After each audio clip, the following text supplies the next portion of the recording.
Bonjour à tous, allez, on y va pour les énergies du 19 au 25 février. Alors, la carte qui va nous représenter actuellement, c'est la Reine de bâton. Cette Reine de bâton nous parle d'une période un petit peu d'audace, d'une période où on vous demande de faire preuve de courage, justement, de donner peut-être le meilleur de vous-même. Et peut-être qu'en ce moment, c'est compliqué pour vous, mais on vous dit vous êtes capable. C'est une période, effectivement, d'action où on demande de terminer ce qui est entamé et effectivement de ne pas perdre trop de temps et de ne pas perdre ou du moins de ne pas faire trop de choses à la fois. On vous demande de terminer ce qui est entamé là dernièrement. Donc c'est vraiment une période où on essaye de clôturer quelque chose ou de mettre en place quelque chose de nouveau pour pouvoir qu'effectivement il y ait un changement qui se mette en place. On va regarder, on va rentrer dedans, on va voir pourquoi. La lune, c'est là où on va. Alors la lune, bon, bah, ce côté lunaire, arcane majeur, cette carte, elle signifie quelque part que vous devez peut-être faire face, vous voyez, à ce qui est obscur, à vos peurs, à peut-être des choses qui remontent.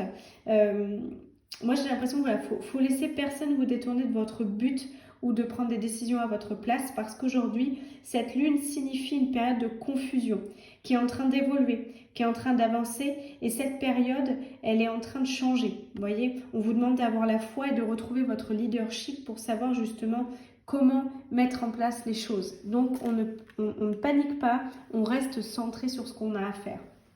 D'ailleurs, la carte qui va nous aider, c'est la 4 d'épée. La 4 d'épée, elle est là lorsque on affronte une situation difficile, lorsque les pensées peuvent nous assaillir et qu'on peut peut-être s'épuiser justement à réfléchir et ça ne mène à rien, ce n'est pas du tout fructueux.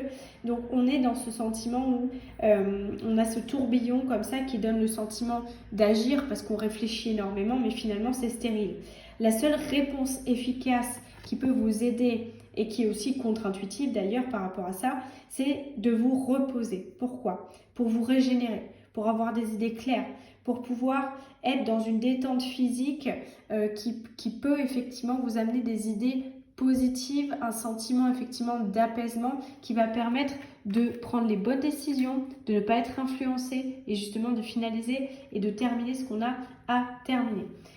La carte qui est en défi, c'est la roi de coupe. Donc on est vraiment dedans, c'est-à-dire que le plus grand combat de la semaine consistera au fait de trouver son équilibre entre le cœur, tout ce qui est de l'ordre de la compassion, tout ce qui est de l'ordre des émotions, et justement les responsabilités, ce qu'on doit faire, ce qui nous est là, ce qui nous incombe en fin de compte.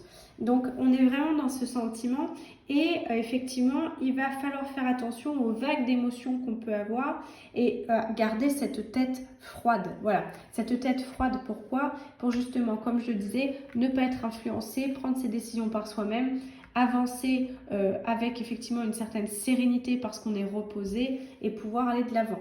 La carte qui est au niveau sentimental et des relations, on est dans la 10 de denier.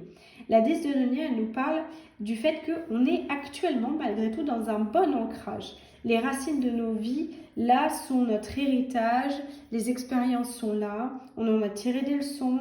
Aujourd'hui, on est bien avec toutes ces expériences qui ont été vécues sur les années précédentes.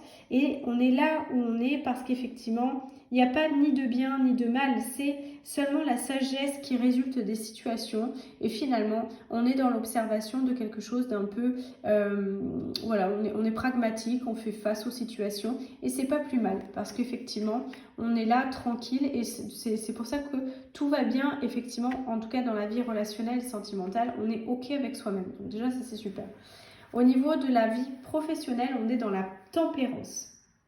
La tempérance, on est aussi au bon endroit, au bon moment en termes de réflexion professionnelle.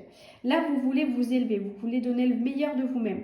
Et grâce quelque part à une maîtrise d'un équilibre qui peut être un peu idéal, c'est-à-dire on reste attentif aux circonstances, à l'environnement qu'on a autour de nous, ça nous donne en subtilité, en compréhension des choses. Et on sait justement osciller entre pragmatisme, intuition, prise de décision, sérénité. Vous voyez, on est vraiment dans ce truc comme ça où on est en train de jongler, mais c'est assez positif, on se sent en accord et protégé. Donc c'est une très belle chose, il faut continuer sur cette lancée de sérénité et de sagesse. D'ailleurs, si on regarde un petit peu la carte bilan, on tire la carte du monde qui est l'ouverture. avec l'archange Michael. Donc vous voyez, bon travail, joie, contentement, gratitude, voie menant à l'illumination. On est dans le fait que on est félicité pour le tour de force qu'on est en train de mettre en place, qu'on est en train d'effectivement de réaliser. Toutes les prises de conscience que vous avez eues dernièrement, justement, vous permettent de trouver une nouvelle façon de ressentir des événements ou des situations ou même des émotions positives, que ce soit la joie, le bonheur, etc. L'archange Michael, c'est un archange qui guide parce qu'il vous encadre quelque part en vue d'atteindre vos objectifs de vie. C'est quelqu'un qui connaît exactement les rôles qui vous incombent, qui incombent à votre âme. Donc, si vous avez des doutes, faites appel à lui pour justement être guidé vers les prochaines étapes que de toute façon vous allez bientôt franchir puisqu'il y a des étapes qui arrivent. Courage, force, confiance, c'est les maîtres mots de cet archange dans la quête effectivement qui est la vôtre aujourd'hui. Donc c'est vraiment ce qui va ressortir et l'archange qui est là, c'est aussi un symbole de protection et d'ouverture. Donc c'est très positif. Voilà pour cette semaine. Si vous avez des questions ou si vous avez des consultations privées avec des questions professionnelles, sentimentales, etc., rendez-vous sur kivoitout.fr.